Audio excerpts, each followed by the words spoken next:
To be a teacher, you must know something, isn't it? To be a guru, you need not know anything. It's just that you don't know anything, but you got eyes to see. Whatever you want, you can look and speak. But to be a teacher, you have to know something. If you don't know anything, you can't make a teacher, isn't it? To be a guru, you don't need to know anything. Just a certain level of perception, that's all. You're not knowledgeable about anything. It's easy. Being a teacher is difficult because you will have to remember so many things.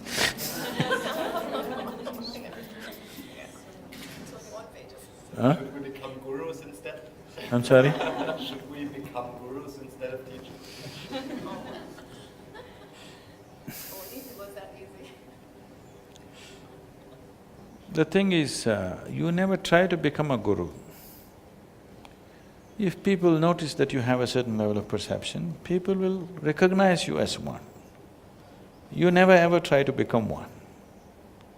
I've done everything to shake off the guru thing, but you cannot because people will one way or the other recognize it, wherever you may be. Whether you're in India or otherwise, they may not call you, use the word guru, but nowhere in the world, if you found a human being whose perception is beyond yours, could you ignore him? People naturally gathered around them. Maybe they didn't use the word guru, they used something else. But always it happened, isn't it? Whichever part of the world. It is just that in other parts of the world, individual people popped up by themselves without a systemic support. In India, people popped up because there's a systemic support, more popped up. In other places, there is no systemic support, so out of their own thing, people popped up. When they popped up, they got chopped down usually because there's no systemic support to recognize them. But nobody went unrecognized.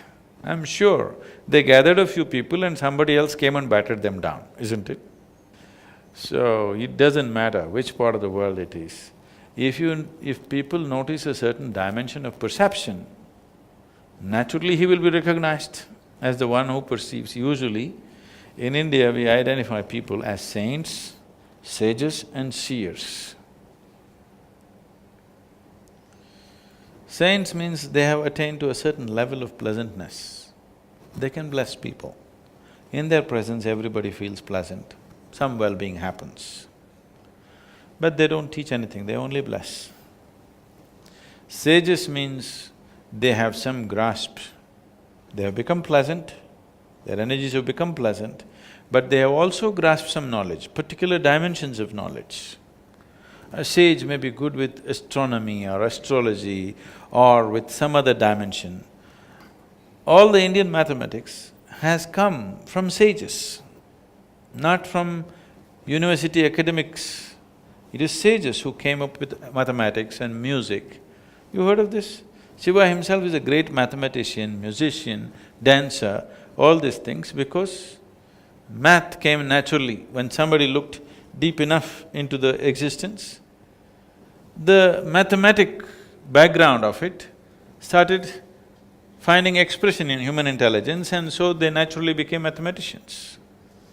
You must read the story of people like Ramanujam and others. They are brilliant mathematicians without any academic support because a certain level of observation, which is a sage. A seer means one who sees. See, it's a very appropriate expression. One who sees life just the way it is. Does it mean others don't see? Yes, others don't see. For others, their sense organs are interpreting. See, right now, your sense perception is interpreting this is day, night is going to come after this many hours. You ask the creatures in the forest, their senses are interpreting this is night, day will come after a few hours right now. So, it is the interpretation of the senses that you know, you are not seeing. A seer means he is seeing it the way it is. So usually or always, a saint will never claim to be a guru leave what's happening today in modern society. I'm saying in the tradition, a saint never claimed to be a guru. He was only a saint. He knows that his thing is he's become like a flower. He can bless. His fragrance will impact people. That's all he is. A sage is somebody who's always trying to explore a certain dimension of life. He can teach, he can do things. A seer is somebody who simply sees. He can do whatever, any of these things he can do, or he may choose not to do anything. It's up to him what he chooses to do. He will do what is needed in the society at that time, or if he's not bothered, he will leave it and just sit. But he sees.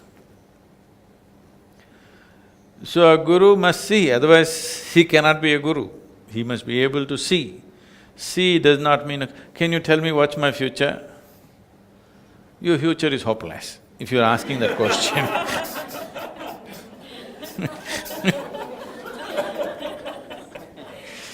If you're asking that question, it's a hopeless future because if your idea of your future being better is only a question of, will I get the job, will I have money, will I pay my taxes, will I pay my bills, this is not a future. This is…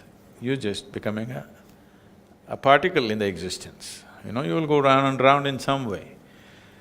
So, future, once you see a certain way that the life is manifesting today, if I say if you do this, this and this, it can manifest in some other way. If I can suggest the right thing to you, that is because you have seen, so that is a seer. If one cannot see, he should not be a guru. Seeing not just the human aspect of it, the existential aspect of it, to be able to see. See, these days some technologies have come, I don't know the names of these technologies, but some things I saw are really phenomenal, okay? See, right now, if you sit here, let's say you're doing asanas, let us say you do all these asanas and you go away. Now in the space where you did asanas, there is a certain memory. Today, there are… whatever they call them, I don't know what, there are ways to image this. You know, you sat here, did something and went. Now they can come and image this, what all your things that you did. What is the use of this, how to go to this, I mean, they can only think in terms of war, okay? They'll think how to use it in the military usage, that's a different thing. But if you do asanas here and you go away, if I walk into this hall, I will see what you have done, your asana. Is it a process of liberation or is it a way of tying yourself into knots? This can be seen. If I see you're doing something like this, then it is not said you're doing this, do this, we will suggest something else. You must have the sense to just do that. Some simple thing, I'll say, hey, why don't you take a walk and come? Ah, why should I go for a walk? Morning I walked. Okay. Because the moment you try to logically decipher these things won't work. So always these things are done in subtle ways. Only few people have the sense to follow those subtle instructions. All of them will question and debate, discuss with everybody and destroy it in no time. So, okay, wait for another 12 years, let's see. Moments come in one's life. In one's cycle of doing things, certain moments come in your life. At that moment when the necessary intervention is made, if you don't take it, that moment will pass and we'll have to wait.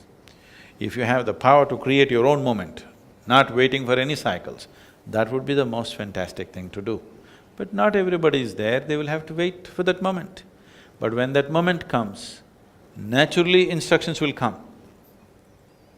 Now when I say this, all kinds of flaky minds will start looking at everything as a sign from California, you know. They receive all kinds of signs every day. So there is a danger to these things, but at least when proper verbal instructions are given, people should have the sense to do it. Otherwise, because if I try to explain and do it, it'll not work. Why will it not work? Why can't you do this? Why… See, this is the simple thing. Between your body, physical body and your mind, there's a certain subtlety. that what happens in your mind cannot be interpreted the same way as we interpret the physical moments, isn't it? What happens in your emotion cannot be logically interpreted as it happens in your mind, isn't it so?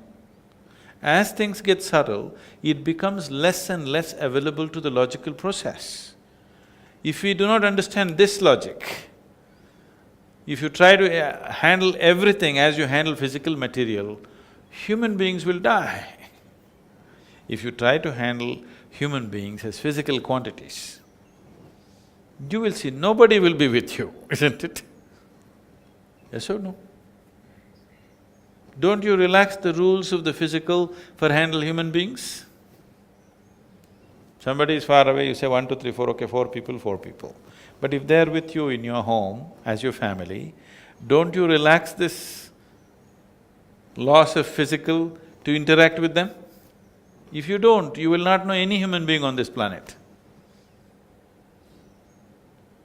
So this relaxation has to progress. As it goes, if your life has to evolve, you must release more and more things from this. But for doing this, you must have a very stable, logical mind.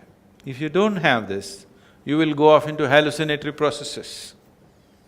This is the thing about spiritual process, that if you establish a very stable body and stable mind, then we can take you into illogical things experientially. If you do not establish this, if we take you into one illogical experience, after that your imagination will run in such a way, you are doing hallucination and thinking it's real. Hallucination can be more powerful than the real. Actually it is, because it's exaggerated. See, people love people that they have not seen more than people they have seen. They go to a cinema. Whatever this Rajinikanth or this Tom Cruise or Amitabh Bachchan is a much bigger guy and people love him more than the people who are sitting next to them. Because it's all exaggerated, isn't it? Because it's so exaggerated, the man is so big, he speaks so loud and everything that he does is big. The people who are sitting next to you, they can't look that big, they can't sound so big, they can't do anything so big. So, hallucination is an exaggerated reality. Because of that, it can become a more powerful thing than reality. But once you fly into the hallucinatory state, you're risking madness. You're risking the basic stability of your mind. If you go too far, you may not be able to come back. If you can sit here and dream something funny for 2 minutes and come back, it's nice. But you started dreaming and you don't know where to stop, then it's lost, isn't it? So establishing a very stable body and mind is an important part. If we want to explore mystical aspects, we should know what's imagination, what is not. It needs a very, very focused, stable thing. Right now, this simple thing that you're doing, that consciously like this we go and create another visual impression of something following you, this needs enormous mental work. Do you understand what I'm saying? Just to make sure your breathing is just slightly deeper than normal, it needs a lot of mental work. If you keep on using your mind like this, mind becomes very stable ground. It's not an imaginary, fanciful situation, it's a solid foundation by itself. The whole system of tantra is like this, that you recreate. If you take this rose petal, I think we told you about this, isn't it? Just take this rose petal, observe this in as much detail as possible, recreate in your mind. If you want, you can make the rose petal fall down from the sky. That much detail you have seen, every millimeter of it, every micromillimeter of it, you observed and now you create. See, right now somebody's painting, okay? How is it? Because somewhere in their mind, the image of that leaf or flower or whatever else is perfect, isn't it? So mind is capable of this. If you take in impressions like this and find expression to this, slowly you exercise this mind like this, now this becomes a very stable and powerful instrument. Now you do yoga, you're not flying away, you're only stabilizing it, stabilizing it, stabilizing it. If it is so stable, you can land just about anything on it. If it's not that stable, then if something bigger comes to you, people break or fall back. Lot of people go back whenever big experiences happen, lot of people. If something big happens to them, they will get frightened about it, they will get defensive about it, they will go backwards. But if they had a very stable mind, they would go… whenever something big happens, they would move forward. This is happening to people not only in spiritual process and mystical dimensions, even in simple physical life. What I'm observing most of the time is if life works, most people become utterly stupid. Very few people use their wealth and affluence for their well-being. Most other people become idiotic. They're going backwards simply because things worked. This need not be so. If things work, you must move forward, isn't it? But this is what will happen. If our system is not ready and things move forward, either materially or psychologically or spiritually, whichever way, if we are not ready and something moved forward, we have gone backwards. This will naturally happen. Even spiritual experiences will set people backwards simply because the necessary preparation and sadhana is not there. That's why it's always controlled. Whenever we are causing any grand spiritual experiences, either in bhavaspandana or samyama, it is seriously controlled. Controlled means it's more controlled than a prison. Yes, it has to be that way. If you leave it, people will fly away into all kinds of things, but that will not be good for them. It'll set them backwards.